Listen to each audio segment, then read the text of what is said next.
नमस्कार मंडळी, कसे आहात सगळे? मस्त ना? तर आम्ही पण खूप मस्त आहेत आणि म्हणजे माहेर पण एन्जॉय करते. मी माहेरीच आहे सध्या. तर तुम्हाला हे ब्लॉगनं जरा नाही का उशिरा येतील त्याच्यामुळं, कारण एडिटिंग करण्यासाठी वेळ मिळत नाही, त्याच्यामुळं म्हणलं चला. तर मी आता ना पुण्याला आले, म्हणजे माहेरून आले मी इकडं. तर आता एडिटिंग करून एक व्हिडिओ अपलोड करत आहे. तर ही आमची चिल्लर पार्टी, बच्चे कंपनी सगळेच आले होते. बहिणीची मुलं आहेत, माझे 2 मुलं आहेत, भावाची 2 मुलं आहेत. तर इथं सकाळ सकाळ मुलांचा चालला होता नाश्ता. कारण कसं ना, कालचा ब्लॉग तुम्ही बघितला असेल तर तुम्हाला समजलंच असेल की काल दिंडी होती, सप्ताह सुरू होता गावातला. त्याच्यामुळे आज आहे समाप्ती, म्हणजे शेवटचा दिवस आहे सप्त्याचा. आणि काल्याचं कीर्तन असतं सकाळी 9 वाजता. तर त्याचीच ही गडबड सुरू होती. आम्ही सगळेजण तयार होऊन गावामध्ये जात होतो कीर्तनासाठी.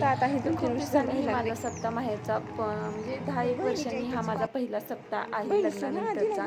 त्याच्यामुळे खूप छान वाटत होतं मलाही, आणि स्वराजला पण खूप छान वाटतं. कारण कसं ना, त्यांना पण माहिती व्हायला पाहिजे ना गावचं, म्हणजे आता हे कार्यक्रम वगैरे असतात. तसं तर भगवंताच्या स्वराजला त्याला पण चरित्राचं खूप छान गुणगान वाटत होतं, करणार आहे. विराजला पण खूप छान वाटत होतं. अभंगावर बोलण्यापूर्वी महत्वाचा परिहार.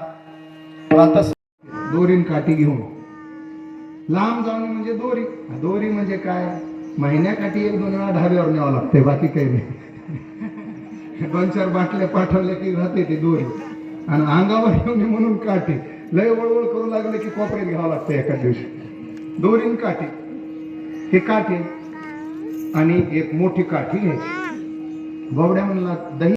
तर कीर्तन वगैरे झालं, आरती झाली. आरती झाल्यानंतर मग हा महाप्रसाद घेण्यासाठी सगळ्या बायका एक साईडला बायका बसवल्या, एक साईडला म्हणजे माणसं बसवली. आणि जेवणासाठी महाप्रसाद होता आज आमरस, चपाती, भात आणि बटाट्याची भाजी. खूप छान जेवण होतं. आणि तर विराजनं त्याला सेपरेट ताट पाहिजे होतं, त्याला एक सेपरेट ताट दिलं. आणि तो पण खूप एन्जॉय करत होता, जेवण सगळीकडे बघत होता. त्याला म्हणजे पहिल्यांदाच त्यानं हे बघितलं सगळं, त्याच्यामुळे त्याला वेगळं वाटत होतं. जेवण वगैरे करून घेतलं आणि घरी आल्यानंतर साडी वगैरे चेंज केली. आणि नंतर मग 4-5च्या टायमिंगला आम्ही शेतामध्ये गेलो आमच्या वडिलांच्या. तर शेतामध्ये वडिलांचं आमचं बांधकाम सुरू होतं, शेतामध्ये घर बांधत आहेत ते. तर म्हणलं चला आपण बघून येऊया, एक चक्कर मारून येऊया. खूप दिवसांनी कसं सारखं येणं नसतं, त्याच्यामुळे म्हणलं चला. आणि कसं गरमीचे दिवस रानामध्ये खूप छान फ्रेश वाटतं आणि हिरवगार वातावरण, आंब्याची झाडं, त्याच्यामुळे मग सगळेच आम्ही शेतामध्ये आलो होतो संध्याकाळच्या टायमिंगला. तर आम्ही आमच्या वडिलाच्या शेतामध्ये आलो. तर हे आमच्या वडिलाचं शेत आहे, शेतात घर बांधलेत आमचे, तर शेतात राहण्यासाठीच.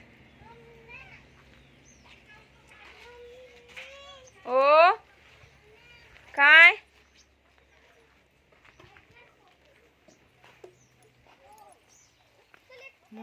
माती राहू दे, खेळू दे. रडायली किती किती जण, जा खेळायचा. त्याला खेळ वाटायली तिथं, माती मोकळं वाटायली. तर असं हे वातावरण आहे, खूप छान असं. इकडून ऊस आहे हे.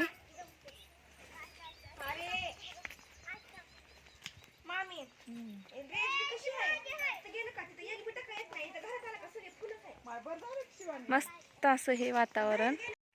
तर आजूबाजूचा परिसर ना असं एकदम फ्रेश आहे. तर इकडं ऊस आहे आमच्या वडिलांचा. तर इकडे हे आंब्याची झाडे वगैरे आहे, तिथे एक आंबा आहे. तर मस्त असं हे फ्रेश वाटतं उन्हाळ्यामध्ये. आणि कसं नवीन बांधकाम आत्ताच सुरू केलेलं आहे. तर चला म्हणलं एक आपण चक्कर मारून घ्या म्हणून आम्ही सगळे आलो शेतामध्ये. तर स्वराज विराजला पण ना खूप छान वाटते. तर दोघेजण इथं खेळतायत, हे बघा.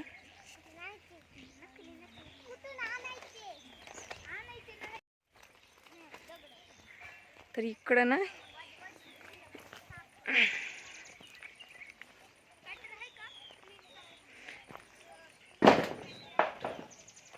हे माझ्या बहीण, माझी वहिनी पण आई आहेत.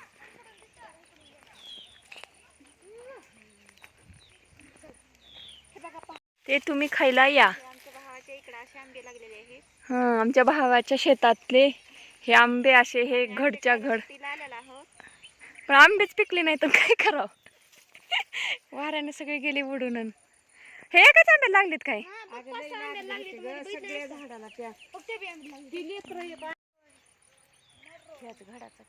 घेतलंय की